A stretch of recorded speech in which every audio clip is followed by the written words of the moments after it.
103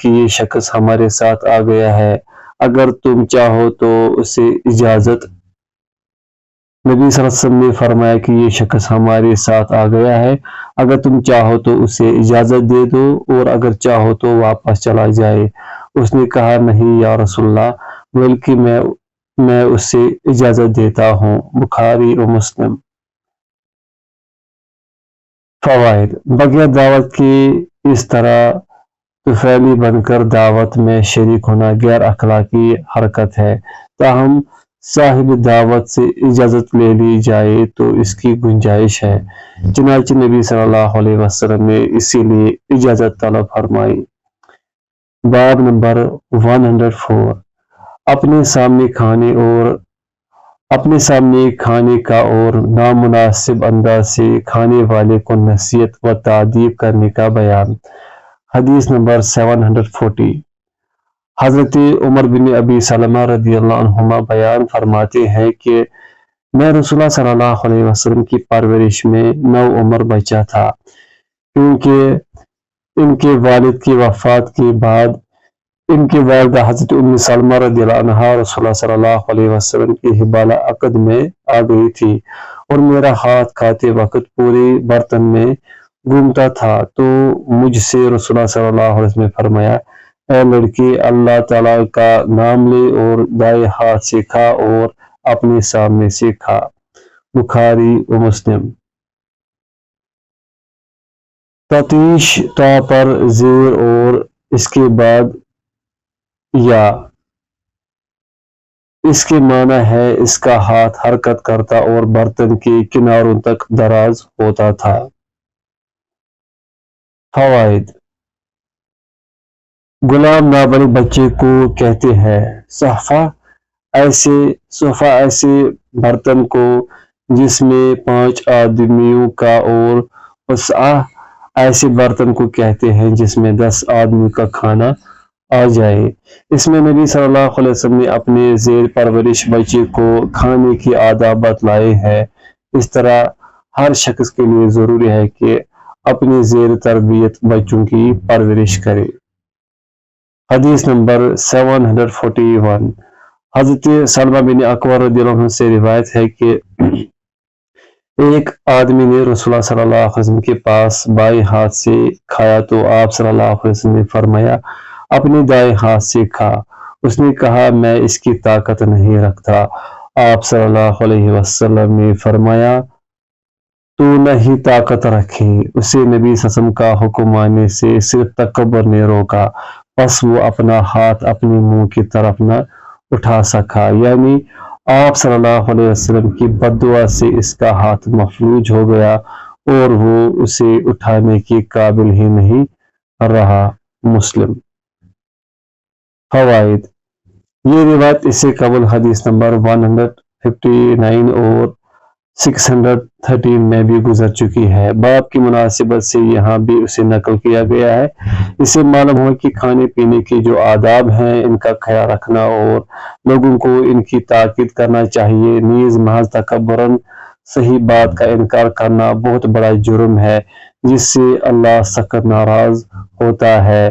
اس میں نبی کریم صلی اللہ علیہ وسلم کے معجزے کا بھی اس بات ہے کہ آپ صلی اللہ علیہ وسلم کی بد دعا سے وہ اپنے دائیں ہاتھ کو استعمال کرنے کی قابل نہیں رہا۔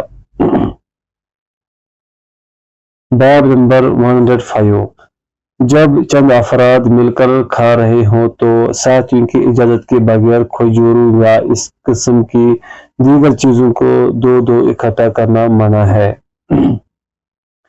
حدیث نمبر 742 حضرت جبلہ بن سحیم بیان کرتے ہیں کہ ہم حضرت عبداللہ بن زبیر رضی اللہ عنہما کی خلافت میں قحط سالی کا شکار ہو گئے تو ہمیں چند کھجوریں دی گئی۔